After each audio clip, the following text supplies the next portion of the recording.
예, 18장 15절에서 17절 말씀 제가 봉독하겠습니다. 내 형제가 죄를 범하거든 가서 너와 그 사람과만 상대하여 권고하라. 만일 들으면 내가 내 형제를 얻은 것이요, 만일 듣지 않거든 한두 사람을 데리고 가서 두세 증인의 입으로 말마다 확증하게 하라. 만일 그들의 말도 듣지 않거든 교회의 말하고 교회의 말도 듣지 않거든 이방인과 세리와 같이 여기라. 아멘. 오늘 말씀의 제목은 권징을 반대하는 사람들의 변명입니다. 우리 다시 한번 반복하지만 교회의 표지 세 가지를 잘 기억해야 됩니다. 첫 번째는 하나님의 말씀의 바른 선포, 두 번째는 바른 말씀에 근거한 성례의 시행, 세 번째는 바로 권징입니다. 권징을 실시하는 겁니다. 권징 혹은 권계, 권면과 징계, 무엇에 근거한? 하나님의 말씀에 근거하여서 교회의 질서 안에서 권징을 실시해야 된다. 권징은 누구를 통하여 실시가 되느냐? 하나님께서 교회의 거룩한 회에 맡겨주셨다. 특별히 하나님의 거룩한 직분자들인 누구를 통하여? 당회를 통하여, 목사와 장로를 통하여, 그 당회라고 부르죠. 당회를 통하여 치리권을 하나님께서 맡겨주셨다라고 하는 것입니다. 당회를 통하여 하나님의 말씀을 근거로 하여서 성도들을 권면하고 또 훈계하고 교훈하고 또 때로는 정말로 막 이렇게 교정이 안 되고 그런 경우에는 징계도 할 수 있는 것이고, 그 징계의 여러 가지 중에 수찬 금지가 있을 수 있고 최종적으로는 출교가 있을 수 있다. 그 수찬 정지와 출교라고 하는 것은 바로 말 안 들었어? 바로 수찬 정지, 그렇게 하는 것이 아닙니다. 수찬 정지와 출교는 굉장히 최후의 수단이에요. 정말 벼랑 끝에까지 가서 성도가 그럼에도 불구하고 회개치 않고 하나님의 말씀에 대하여 어떤 양심의 가책을 느끼지 않는 경우에 최후의 수단을 써서 성도를 권면하는 것입니다. 그러나 그것 역시도 무엇입니까? 성도를 내쫓고자 함이 아니요, 성도들을 그냥 훈계함이 아니요, 하나님의 말씀으로 돌아오게 하기 위한 목적이 있다는 사실을 깨달아야 됩니다. 그래서 오늘은 권징을 반대하는 사람들의 변명이라는 제목을 통해서 몇 가지를 살펴보고, 그럼에도 불구하고 권징은 누구의 명령이다? 하나님의 명령이다. 누구를 통하여? 교회의 질서를 통하여 하나님께서 명령하신 것이고, 또한 하나님의 명령이 반드시 수행되어야 한다라고 하는 것을 우리가 알아야 된다는 것을 오늘 설교를 통해서 말씀하려고 합니다. 설교 노트 3페이지에 한번 보시면 본문이 있는데요. 일단 우리가 본문을 한번 찬찬히 살펴볼 필요가 있겠습니다. 자, 본문 한번 보시겠어요? 3항 함께 읽어보겠습니다. 시작. 교회의 권징이 필요한 것은 범죄한 형제들을 교정하여 잃어버리지 않기 위함이요, 다른 사람들은 그 같은 죄를 범하지 않도록 막기 위함이요. 보세요. 무엇을 위함이다. 무슨 목적이 있다라고 하는 것을 계속해서 얘기하죠. 그 다음 같이 읽어볼게요. 시작. 전체 덩어리를 오염시킬지도 모르는 누룩을 깨끗이 제거하기 위함이요, 그리스도의 명예와 복음에 대한 거룩한 고백을 옹호하기 위함이요, 하나님의 진노를 미연에 막기 위함이다. 보세요. 하나님의 진노를 미연에 막기 위함이에요. 목사님을 통해서 채훈이 지금 목사님의 교훈의 말씀을 들었어. 그렇게 하지 말라고. 누구의 진노 이전의 교훈이에요? 하나님의 진노를 미연에 방지하는 거예요. 육신의 부모에게 혹은 눈에 보이는 목사님에게 교훈의 말씀을 듣고 빨리 수정해야 되겠다라고 하는 게 좋겠어요? 아니면 하나님께서 칼을 들이대는 게 좋겠어요? 하나님이 칼을 들이대면은 너무너무 무서운 거예요. 그렇기 때문에 교회의 질서 안에서 당회를 통하여, 목사님을 통하여, 훈계의 말씀을 통하여 듣고 그러면 안 되지 라고 하고 빨리 돌이켜야 되는 거예요. 알겠죠? 미연에 막기 위함이다. 그 다음 읽어볼게요. 시작. 그런데 그리스도의 언약과 그 언약의 인들이 악명 높고 완악한 범죄자들에게 의하여 더럽혀지는 것을 신자들이 묵인하는 경우에는 하나님의 진노를 교회가 당하는 것이 마땅하다. 교회가 더럽혀지는 것을 신자들이 묵인하는 경우에는, 그냥 못 본 채 지나가는 경우에는 어떻게 한다? 하나님의 진노가 교회에 임하는 것이 마땅하다라고 이야기하고 있습니다. 그러니 권징이라고 하는 것은 교회에 반드시 필요한 것이요, 형제를 사랑하거든 반드시 행해야 되는 것이요, 하나님의 진노를 피하기 위해서 반드시 교회에 권징이 필요하다는 것을 깨달아야 됩니다. 자, 사항을 읽어볼게요. 한 목소리로 시작. 이러한 보다 효과적으로 달성하기 위해 직원들은 당사자의 범죄와 과실의 성격에 따라 권계, 일시적인 수찬 정지, 그리고 교회로부터 출교 조치를 취해야 된다. 권계라고 하는 것은 권면하는 것, 그리고 계라고 하는 것은 그 경계하는 거, 그죠? 경계하면서 권면하는 거예요. 그러면 안 돼. 낭떠러지에 떨어지기를 일보 직전인 사람에게 뭐라고 소리쳐야 되겠어요? 더 이상 가면 안 돼. 이렇게. 우리는 대부분 권징이 사라진 한국 교회의 현실에서 살아가고 있습니다. 특별히 이 사회의 철학적 구조상 이 사회의 흐름은 어떻습니까? 선생님이 학교에서 학생들을 혼내지 못하게 하고, 부모가 자식들을 혼내지 못하게 하고, 교회에서도 혼내면 어떻게 해요? 다른 교회로 옮긴다는 거예요. 그러한 이 현실 속에서 하나님의 말씀이 충실하게 전파되는 교회마저도 첫 번째 표지, 뭐예요? 하나님의 말씀의 바른 선포, 두 번째 성례 시행, 이 두 가지는 열심히 한다고 할지라도 세 번째에 대해서는 좀 유연한 태도를 가지고 있는 것이 현실이라는 것입니다. 권징에 대해서는 그거는 안 해도 돼. 그거는 좀 나중에 해도 돼. 라는 생각을 가지고 있다는 것입니다. 왜냐하면 왜 그런 생각을 가지고 있냐? 하나님께서 명령하셨다라고 하는 사실에 대해서 인지가 없기 때문이에요. 하나님께서 명령하셨다면은 상황이 어려워도 해야 돼요, 안 해야 돼요? 해야 돼요. 우리가 주일에 교회에 나와서 하나님 앞에 예배 드리는 거 누구의 명령이에요? 하나님의 명령이야. 그렇기 때문에 때로는 피곤하고 어렵고 놀러 가고 싶고 꼭 교회에 가야 되나? 이런 생각이 들지라도 우리는 그 명령을 지켜야 돼요. 누구의 명령이기 때문에? 하나님의 명령이기 때문에 그걸 반드시 지켜야 돼요.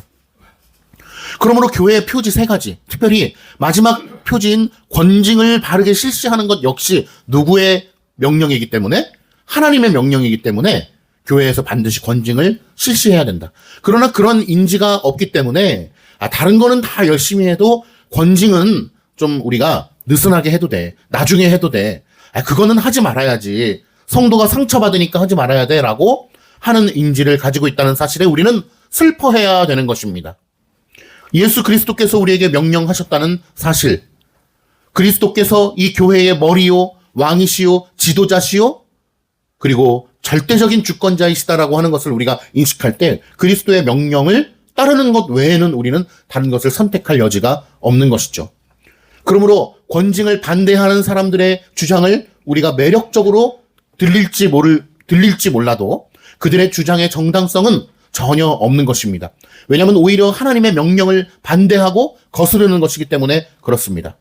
그래서 노트 5페이지 한번 보실게요. 5페이지에 보시면 첫 번째, 권징을 반대하는 대표적인 이유들 무엇이 있을까? 첫 번째는 바로 사람들의 감정이 상하게 될 것이라는 이유예요. 혼나면 어때요? 권면과 징계를 받으면 어때요? 기분이 나쁘잖아요. 우리의 감정이 상한단 말이에요. 그렇기 때문에 하면 안 돼! 라고 주장하는 사람들의 내용을 한번 살펴보도록 하겠습니다. 뭐라고 이야기하느냐? 범죄한 형제뿐만 아니라 그것을 함께 보는 다른 성도들의 마음까지도 상한다라는 거예요. 그리고 소외감을 느낄 수 있기 때문에 그러한 어떤 권징을 하면 한 형제가 마음이 상처가 받으니까 하면 안 된다라고 이야기하면서 뭐라고 얘기하냐? 그를 위해서 기도만 해야 돼.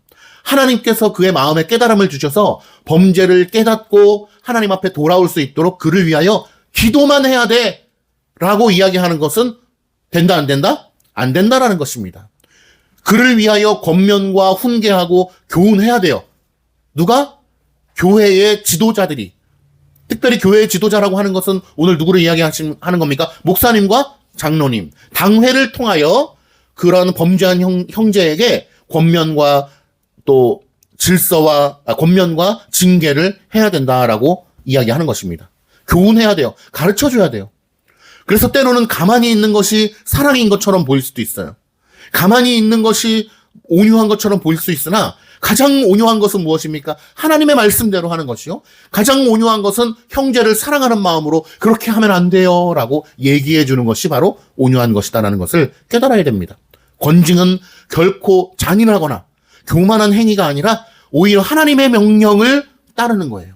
하나님의 명령을 따르는 것이 가장 부드러운 것이요. 하나님의 명령을 따르는 것이 가장 사랑인 것입니다. 그러므로 권징을 거부하는 자는 하나님의 명령을 거부하는 것과 동일한 것입니다. 하나님께서는 죄악을 바로잡게 하기 위하여 허락하신 수단이 무엇입니까? 바로 권징이에요. 이 권징의 목적은 사람을 내쫓기 위한 것이 아니고 범죄한 형제가 돌이키고 회개하고 회복되게 하기 위한 사랑의 행위다라고 하는 것을 깨달아야 됩니다. 그러므로 우리 모두는 그렇게 다짐해야 됩니다. 제가 하나님 앞에 범죄하거든 교회의 질서를 통하여 권징을 해주세요. 그리고 권징이 있을 시에는 첫 번째는 어떻게 하겠어요? 아까 성경에 읽은 것처럼 목사님이 조용히 불러다가 형제님, 집사님, 성도님 이런 건 이렇게 하시는 게 좋겠습니다 라고 이야기를 할 때 깨달을 수 있는 주여 은혜를 허락해 주세요 라고 기도해야 되겠죠. 범죄를 심하게 저지른 사람들일수록 어떻게 합니까? 목사님이 불러다가 장로님이 불러다가 조용히 타일렀을 때 깨닫질 못해요. 자신의 범죄가 무엇인지를 몰라요. 그렇기 때문에 우리는 늘 기도해야 됩니다. 하나님 앞에 우리가 하나님의 법 앞에 예민하게 깨달을 수 있도록 은혜를 주세요. 권징은 또한 사랑의 표현입니다. 마치 길 잃은 양 한 마리를 찾기 위하여 목자가 온 들판을 찾으면서 양을 부르고 다니는 것처럼 형제를 잃지 않기 위한 적극적인 사랑의 표현인 것입니다. 반대로 권징을 실시하지 않고 권면하지 마, 징계하지 마, 교훈하지 마, 가르치지 마 라고 이야기하는 것은 오히려 사랑이 없는 것입니다. 부모와 자식 간에도 어떻습니까?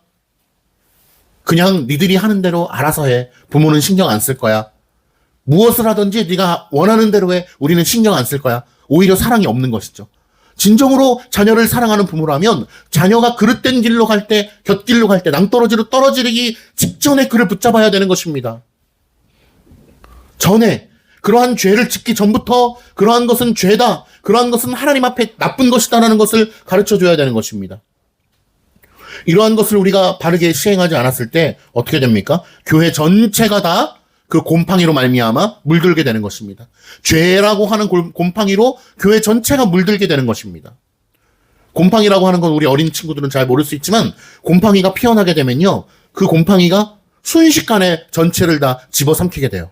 사과가 있어요. 사과가 만약에 썩어서 곰팡이가 나기 시작했어. 그러면 그 곰팡이 난 부분만 썩는 것이 아니고 그것이 점점 번져서 사과 전체가 다 썩게 되는 것입니다. 바나나도 마찬가지예요. 모든 물건이 마찬가지인 것입니다. 그것이 곰팡이가 퍼지기 전에 빨리 그 곰팡이 부분을 도려내야 되는 것이죠. 그래야지 사과 전체가, 바나나 전체가 썩지 않는 거예요. 도려내는 행위가 무엇입니까? 바로 권면과 징계를 통하여 훈계하고 당사자는 회개하고 돌아오는 것입니다. 하나님, 제가 잘못했습니다. 이것이 하나님 앞에 죄가 되는 줄을 제가 미처 깨닫지 못했는데 잘못했습니다. 주님, 저의 죄를 불쌍히 여겨주시고 긍휼히 여겨주시옵소서. 제가 다시는 그러한 죄를 짓지 않도록 도와주시옵소서라고 회개의 기도를 하는 거예요. 물론 우리 어른들은 알지만 우리는 연약하기 때문에 또 그러한 죄를 짓게 될 수도 있죠. 그러나 성령 하나님께서 우리를 도와주신다는 차원에서 우리는 능히 이겨낼 수 있음을 믿습니다. 하나님께서 도와주신다는 차원에서 우리는 능히 죄들을 이겨내는 것입니다. 그러므로 이 적은 누룩이 온 덩어리에 퍼진다고 경고하는 것처럼 죄를 방치하는 것은 공동체 전체를 타락하게 만드는 것입니다. 죄가 행하여지고 있는 것이 있음에도 불구하고 그것을 방치하면 결국 전 성도들이 어떻게 인식하게 되냐? 저 정도 죄는 괜찮은 것이구나 라고 하는 차원에서 용인되고 있다는 것입니다. 한국 교회에서 최근에 문제가 되는 것이 무엇입니까? 주초 문제죠. 술과 담배의 문제입니다. 이것은 한국 교회 초기에 이미 정립이 되고 끝난 결정된 사항인데 지금 우리나라에서는 특별히 술 문화가 너무나 관대하기 때문에 크리스찬임에도 불구하고 술을 먹는 것이 너무나 자연스럽게 여겨지는, 교회에서도 그 정도는 어쩔 수 없지라고 여겨지는 경우가 많이 있다는 것입니다. 짧게는 수십 년 전에 우리의 믿음의 선조들, 믿음의 선배들, 정말 술 한 잔을 거부하느라고 정말 회사에서 목숨을 걸고 일했던 우리의 믿음의 선조들의 모습을 봅니다. 얼마나 많은 연예인들이 자기가 크리스찬이라고 얘기하지만 술을 먹는 모습을 여과 없이 방송에서 보이고, 최근에는 또 음주운전으로 문제가 되기도 하죠. 크리스찬이지만 음주운전으로 인해서 고발된 것입니다. 경찰에 잡힌 겁니다. 가장 가슴 아픈 게 뭔지 아세요? 음주운전 정말 큰 죄죠. 법적 처벌을 받아야 되죠. 그러나 정말 우리가 죄송하다라고 얘기해야 될 것은 무엇입니까? 제가 크리스찬임에도 불구하고 술을 먹는 모습이 보여졌음에 슬퍼하고 회개하고 대중 앞에 죄송하다라고 이야기를 해야죠. 음주운전한 것도 너무나 큰 죄지만 크리스찬이라고 얘기하고 간증까지 하고 다녔음에도 불구하고 내가 술을 마셨다라고 하는 것에 하나님 앞에 회개하고 대중들 앞에 죄송하다고 얘기를 해야 되는데, 그것에 대한 미안함은 없어요. 크리스찬인데 술은 마실 수 있지, 그러나 음주운전은 한 것은 죄송합니다 라고 이야기한다는 것입니다. 이미 한국 교회 안에 누룩처럼 퍼진 것입니다. 술이 얼마나 악한 것인가에 대해서 우리 한국 사회가, 한국 교회가 인지가 없다라고 하는 것을 슬퍼해야 되는 것이죠. 술 먹고 저지르는 범죄, 술 먹고 죽는 모습들, 술 먹고 나서 끔찍한 일들을 벌이는 이러한 모습들이 얼마나 한국 사회에 많습니까? 많은 사람들이 유럽은 안 그런데요 라고 얘기합니다. 그것은 정말 유럽에 대한 이해가 없는 것입니다. 우리나라 사람들은 조선시대 때부터 술이 떡이 되도록 마시는 문화가 있었어요. 갈 때까지 가야 된다라고 하는 문화가 한국 이 DNA의 사상에 뿌리 깊게 박혀 있다는 것입니다. 그러나 유럽의 문화는 그렇지 않죠. 가볍게 즐기는 그런 문화가 이미 DNA 속에 박혀 있기 때문에 문화 자체가 다른 것입니다. 그렇기 때문에 한국의 문화 속에서, 한국 기독교 속에서는 더더욱이 이런 것들을 우리가 철저하게 배격해야 되는 것이고, 이런 것들이 이미 한국 교회 내에서 끝난 얘기인데 그것을 또 다시 뒤집으려는 사람들의 시도가 많은 것이죠. 예를 들면 성경은 하나님의 말씀이다 라고 하는 것이 이미 끝난 것임에도 불구하고 아닐걸? 라고 하면서 스물스물 올라오는 세력들이 있는 것처럼 말입니다. 결론적으로 권징은 단순한 징벌이 아니라 형제를 회복시키고 교회의 거룩을 유지하기 위한 필수적인 수단이다. 어떤 수단이냐? 사랑의 수단이다라고 하는 것을 깨달아야 됩니다. 두 번째, 사람들이 어떻게 주장하느냐? 6페이지 한번 보겠습니다. 사람들이 어떻게 얘기하냐면 다른 사람을 판단하는 것을 하지 말아야 됩니다. 이 장로님도 목사님도 완전한 사람이 아닌데 어떻게 다른 사람을 판단하고 정죄할 수가 있겠습니까? 라고 이야기하면서 마태복음 7장 1절에 비판하지 말라라는 말씀의 근거로 그렇게 생각한다는 것입니다. 그러나 우리는 분명히 알아야 됩니다. 내가 판단하는 것이 아닙니다. 나의 기준으로 판단하는 것이 아니고 하나님의 말씀의 근거로 비추어 보는 것입니다. 하나님의 근거하심으로 우리가 보는 것이지, 나는 그렇게 안 하는데 너는 왜 그렇게 해? 라고 보는 것이 아니에요.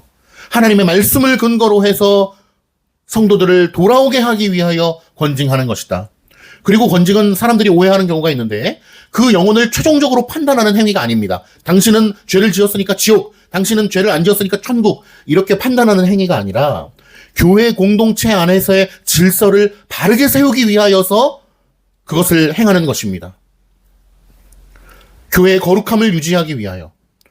출교라고 하는 극단적인 이 징계도 그 사람의 구원을 단정하는 것이 아니에요. 출교를 함으로 인해서 당신은 구원에서 떨어졌어 라고 이야기하는 것이 아니라 그 사람의 상태가 얼마나 극단적으로 하나님으로부터 멀어져 있는가를 보여주기 위해서 그렇게 선언하는 것에 불과하다는 것입니다. 그러니 출교 역시 무엇이 목적입니까? 회개하고 돌아오는 것입니다. 출교라고 하는 이 권징을 내리는데 그 사람이 눈물로 회개하고 돌아온다? 그러면 교회가 안 받아줄까요? 당연히 받아주고 그의 죄를 면해주는 것입니다. 교회의 질서 가운데.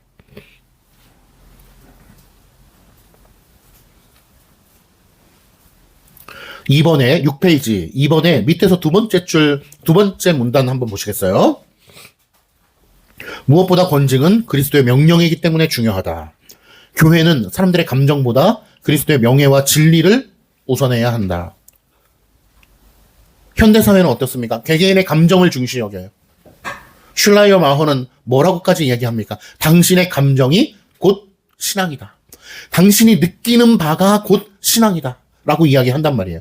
개인의 감정보다 더 중요한 것은 무엇입니까? 하나님의 말씀이요. 하나님의 영광이요. 하나님의 명예와 진리를 보호하는 것이 중요하다는 것을 깨달아야 됩니다. 권징으로 인해서 교회의 규모가 줄어들 수 있지만 하나님의 참된 거룩을 유지하는 것이 중요하다. 그러므로 권징은 교회의 본질을 지키기 위한 필수 요소이며 교회는 사람의 만족이 아니라 하나님의 말씀을 지키는데 목숨을 걸어야 된다는 것입니다. 자, 7페이지 보시면 그 외에 반대하는 의견들에 대해서 나와 있습니다. 사람들은 또 어떻게 주장하냐? 사소한 죄로 사람을 교회에서 내쫓는 것은 옳지 않다라고 이야기합니다. 그러나 권징의 참된 목적과 질서를 알아야 됩니다. 처음부터 출교하지 않습니다. 처음부터 수찬 정지하지 않습니다. 수차례 권면하고 교훈하고 타이르고 가르쳐주고 하는 것입니다. 한번 잘못했다고 출교하는 것이 아닙니다. 그리고 권징의 목적을 알아야 돼요. 목적이 무엇입니까? 돌아오게 하는 거예요. 돌아오게 하는 거. 돌아오게 하기 위해서 결국 교회는 질서 가운데 어떻게 하겠습니까? 매우 여러 차례를 타이르고 권면하고 가르치고 그러시면 안 된다고 호소하고 얘기하겠죠. 그럼에도 불구하고 회개하지 않는다. 그러면 이제 그 다음 단계로 넘어가는 것입니다.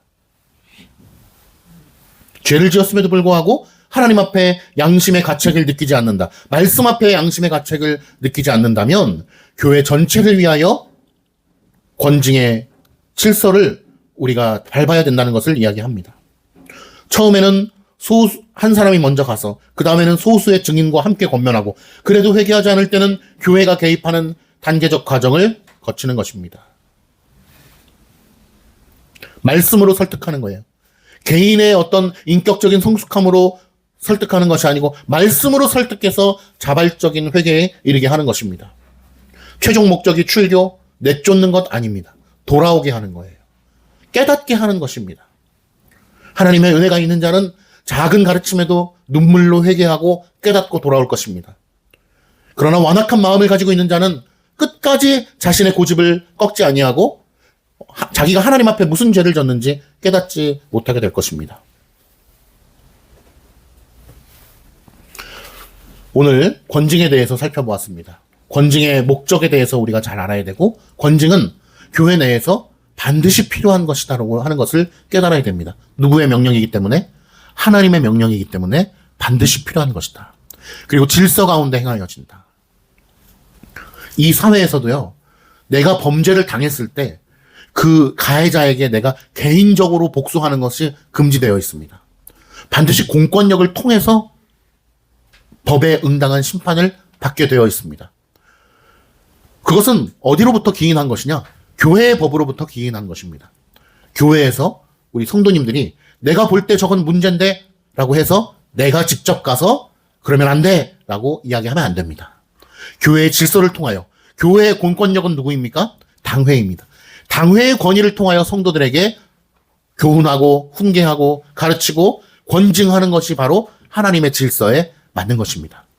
여러분들이 혹시라도 우리 교회 혹은 어떤 미래에 다른 교회에 우리가 소속된다 할지라도 그 교회의 당회의 질서, 특별히 장로교가 이러한 질서를 가지고 있는 것이에요.